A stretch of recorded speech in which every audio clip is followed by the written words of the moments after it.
Hello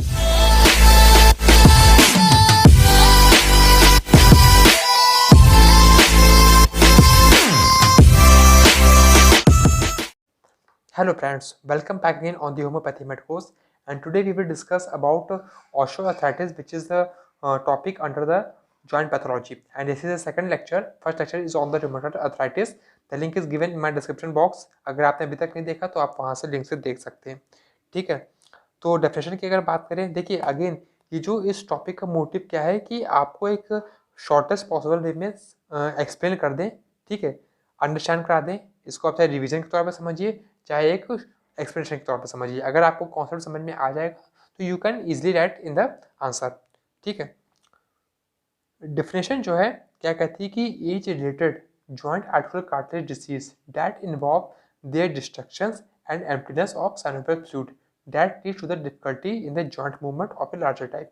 तो देखिए, एक तो की कंपोनेंट हमारा क्या है, आर्टिकुलर कार्टिलेज, और दूसरा एम्प्टीनेस ऑफ सिनोवियल फ्लूइड, ठीक है। और इसमें एक जो चीज ध्यान में रखना है आपको क्या है, लार्जर टाइप के जॉइंट्स।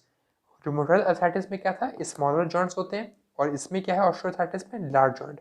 और दूसरा क्या है, आर्टिकुलर कार्टिलेज और सिनोवियल फ्लूइड।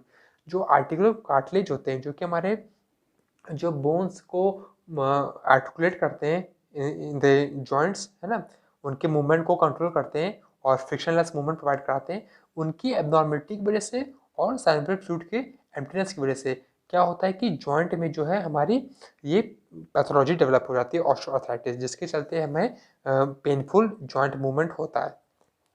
इटियोलॉजी की अगर हम बात करें तो बेसिकली जो हमारा ये अबाउट मैक्सिमम केसेस में देखा गया है कि ये जो ऑस्टियोआर्थराइटिस होता है ये हमारे एज रिलेटेड होता है, ठीक है।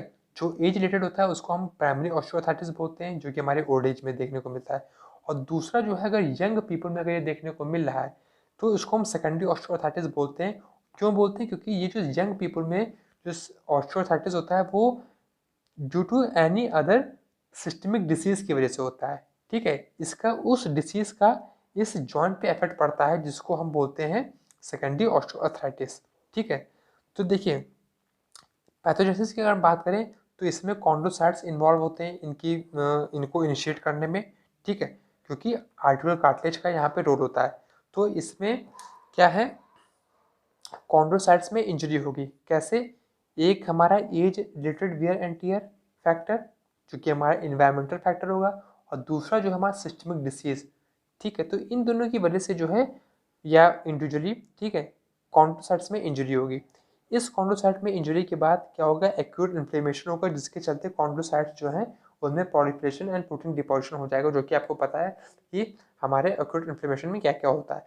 अगर यही चीज़ अगर प्रोलॉन्ग अगर परसिस्ट करती रहे तो उसके चलते हमें क्रॉनिक इन्फ्लेमेशन हो जाएगा, और ये जो है इसमें अल्टीमेटली क्या होता है कि जो कॉन्ड्रोसाइट्स होते हैं उनमें परमानेंट इंजरी हो जाती है, और ये एक्सेसिव कोलाजन डिपोजिशन के चलते जॉइंट में रीमॉडलिंग होने लगती है। डैट मीन्स जो जॉइंट होते हैं उनमें आर्टिकुलर कार्टिलेज का डिस्ट्रक्शन होने लगता है परमानेंटली, प्रोटीन का डिपोजिशन के चलते जॉइंट स्पेस जो है कम हो जाती है, और साइनोवियल मेम्ब्रेन में जो एबनॉर्मलिटी आने लगती है। तो इन कंबाइंड फैक्टर के चलते अल्टीमेटली होता क्या है कि जॉइंट स्पेस कम हो जाती है।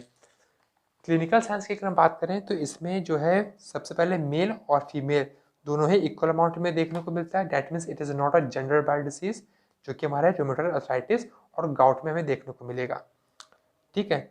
तो जो इसमें अफेक्टेड जॉइंट्स होते हैं वो लार्ज होते हैं और नॉन सिमेट्रिकल होते हैं, और रूमेटॉइड अर्थराइटिस में क्या था, सिमेट्रिकल होते हैं और स्मॉल जॉइंट्स होते हैं, ठीक है।